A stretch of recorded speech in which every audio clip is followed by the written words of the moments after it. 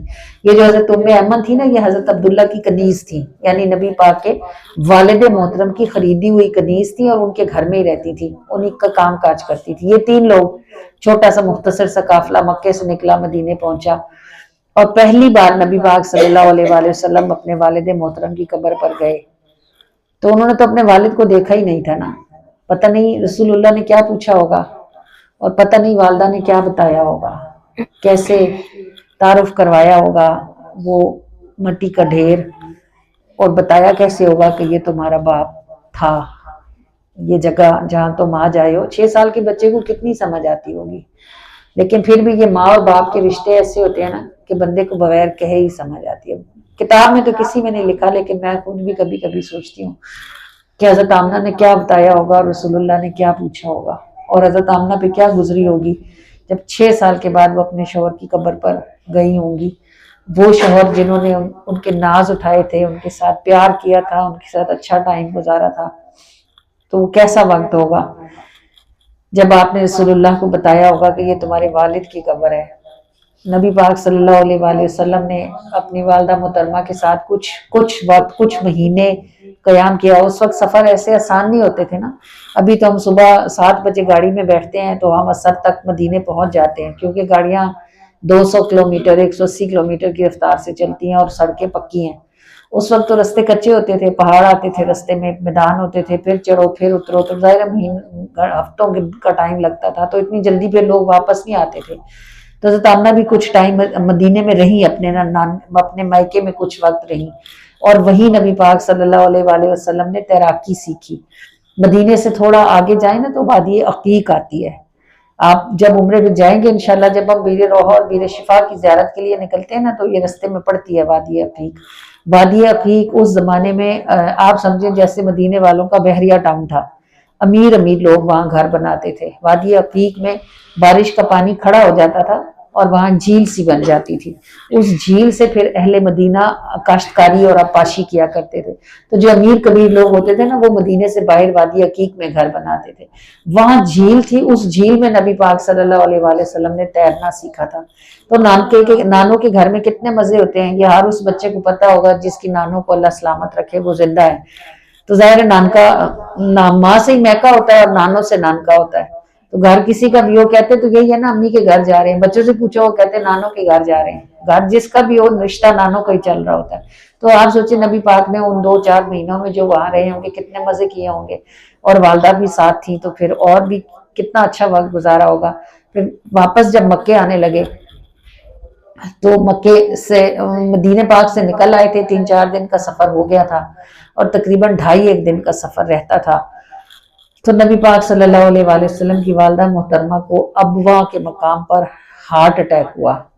اب یہ تو کتابوں میں نہیں لکھا کہ کیا ہوا، لیکن جو کیفیت ان کی لکھی ہوئی ہے نا کہ وہ کبھی دائیں کروٹ پلٹتی تھی، کبھی بائیں کروٹ پلٹتی تھی اور سخت تکلیف میں تھی، تو محسوس ایسا ہوتا ہے کہ اچانک جو ان کی وہاں طبیعت خراب ہوئی، اس سے پہلے وہ بیمار نہیں تھی۔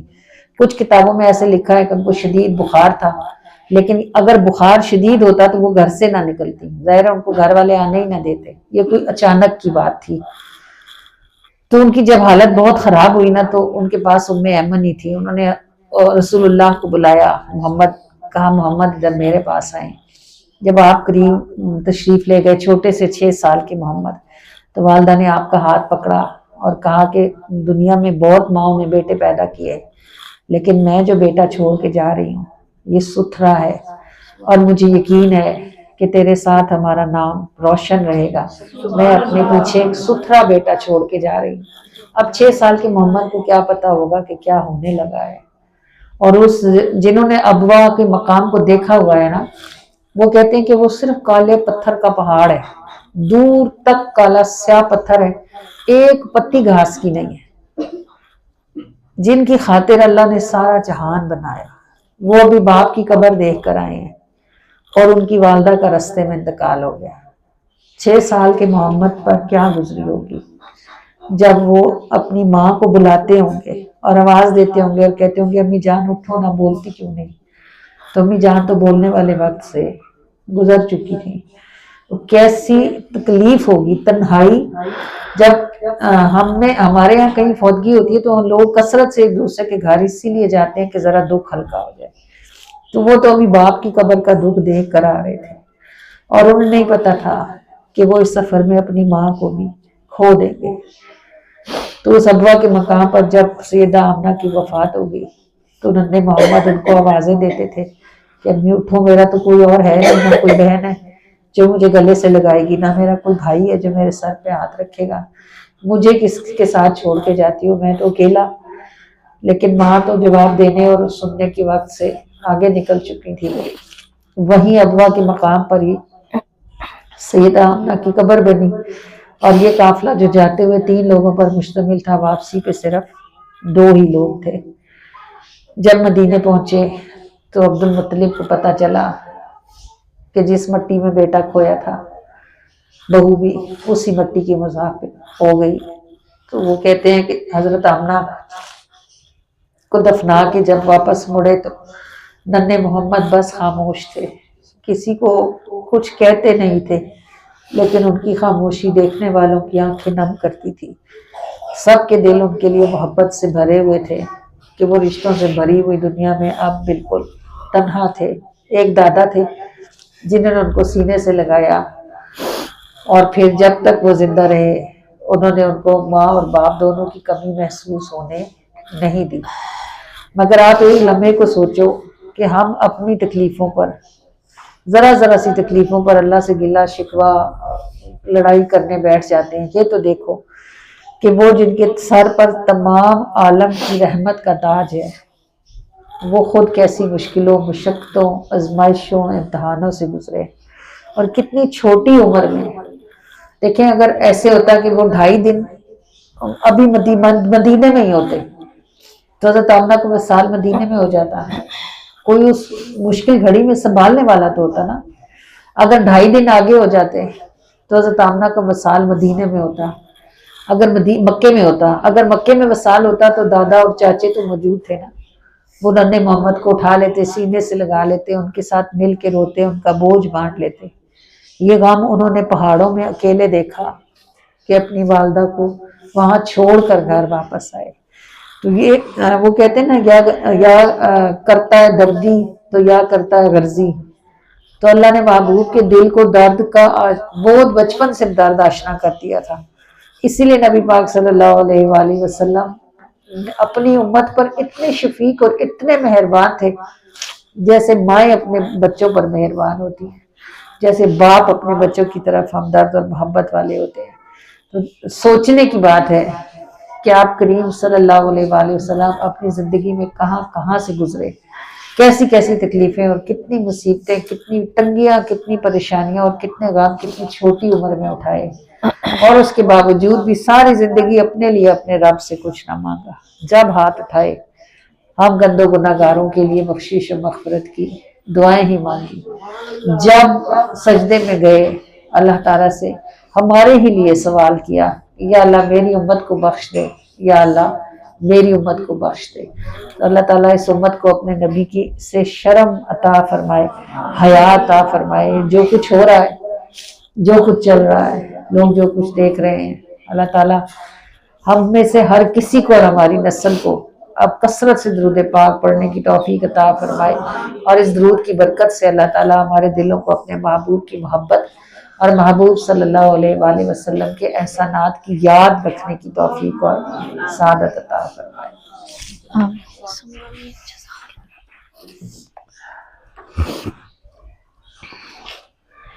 پاک محمد واسطے امت ونجہارا چے رویا، پاک محمد واسطے امت ونجہارا چے رویا، جس دے صدقے نیند بڑی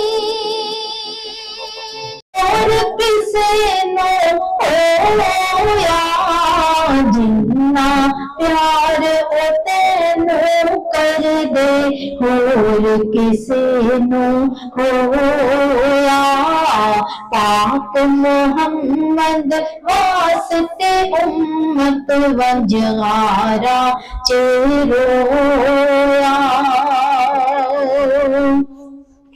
ہاں دسا دکھ درد اور تکلیف میں بندے کو سب سے زیادہ انہی کی یاد آتی ہے۔ یہ جو لوگ پردیس جاتے ہیں نا نوکریاں کرنے اور رزق کمانے، گھر والے تو یہاں مزے کر رہے ہوتے ہیں، کوئی کہتا ہے میرا بیٹا فرانس ہے، کوئی کہتا ہے جرمنی، کوئی کہتا ہے انگلینڈ گیا ہوا ہے۔ یہ یو کے جانے والوں پہ تو لوگ بڑا رش کرتے ہیں کہ جی وہ ہمارا تو بیٹا جی یو کے میں سیٹل ہے۔ جو سیٹل ہوتا ہے یہ کبھی کوئی اس سے جا کے پوچھے کہ وہ وہاں کیسی جیل کاٹ رہا ہوتا ہے۔ اپنے ملک کے سوا بندے کو زندگی کہیں بھی خوبصورت نہیں ملتی اپنے ملک کے سوا، کیونکہ اللہ نے ہر بندے کو جس مٹی سے پیدا کیا ہے نا، کیونکہ وہ اس مٹی سے پیدا ہوا ہے، وہاں کی چیزیں کھا کے پلا بڑا ہے، تو اس لیے اس کو سکھ وہی آتا ہے۔ اب یہ جتنے لوگ سعودیہ جاتے ہیں نا، جو سعودیہ کے اپنے رہنے والے ہیں، وہ صحیح تکڑے موٹے ہٹے کٹے ہیں، ان کو کوئی بیماری نہیں ہوتی، ان کو کوئی تکلیف نہیں ہوتی۔ لیکن جو یہاں سے وہاں جاتے ہیں نا، وہ سب سے پہلے الرجی کا شکار ہوتے ہیں، کیونکہ گھر بند ہے، کھلی ہوا کا رواج ہی نہیں ہے، سارے گھروں میں اے سی ہیں، ہر کمرے میں اے سی ہے، اور گرمی اتنی ہوتی ہے کہ اے سی بغیر گزارا نہیں ہوتا، 24 گھنٹے اے سی چلتا ہے۔ تو اے سی والی ہوا میں سانس لے لے لے کے سب سے پہلے ان کی قوت مدافعت ختم ہوتی ہے، سب سے پہلے الرجی ان کو پکڑتی ہے، ہر وقت گلا خراب، ہر وقت ریشہ، ہر وقت زکام، اس کی وجہ سے بخار، چھینکیں، کھانسی، اور پھر دوسری چیز کھانا۔ اب جو عرب کے پیدا ہوئے ہوئے لوگ ہیں نا، وہ تو زیتون کھاتے ہیں، ڈرائی فروٹس کھاتے ہیں، اور یعنی ایسی چیزیں، چکن کے علاوہ وہاں کچھ نہیں ہوتا کھانے کو، وہ چکن ہی کھاتے ہیں، اس کے علاوہ کچھ نہیں کھاتے، ان کو پچتا ہے کیونکہ وہ اس مٹی سے پیدا ہوئے ہیں، وہیں پلے بڑے ہیں، تو وہ ساری چیزیں ان کو آرام سے ہضم ہوتی ہیں، انہیں کوئی مسئلہ نہیں ہوتا۔ لیکن جو یہاں سے جاتے ہیں، جو یہاں ساگ بھی کھاتے ہیں، مولیاں بھی کھاتے ہیں، گاجریں بھی کھاتے ہیں، شلجم بھی کھاتے ہیں، وہ وہاں جا کے کیا کریں؟ وہاں تو زمین کی چیزیں اگاتی نہیں ہیں، دوسرے ملکوں سے آتی ہیں، اور جو سٹور ہو کے آتی ہیں وہ بجائے وہ خود اپنے اندر جراثیموں کا انبار ہوتی ہیں۔ ایک وہ سبزی جو ابھی ابھی زمین سے نکلی ہو، اور ایک وہ سبزی جو 1 مہینے کی اپنے ملک سے چل کے بازار میں پہنچے ہیں، تو دونوں کیسے برابر ہو سکتی ہیں؟ ظاہر ہے اس میں نہ صحت ہوتی ہے، نہ تندرستی، نہ تازگی، نہ ذائقہ، صرف پیسے دینے اور گھر لا کے پکانے والی بات ہوتی ہے۔ یہ پردیس کاٹنا کیسی بری اور مشکل بات ہے، یہ وہی لوگ جانتے ہیں جنہوں نے پردیس کاٹا ہوا ہے، یا جن کا کوئی پردیس کاٹ رہا ہے۔ دنیا کے ہر ملک میں جانا الحمدللہ تکلیف دہ اور مشکل ہے، یعنی آپ کہیں بھی جا کے ایڈجسٹ نہیں کر سکتے، چاہے وہ سعودیہ ہی کیوں نہ ہو.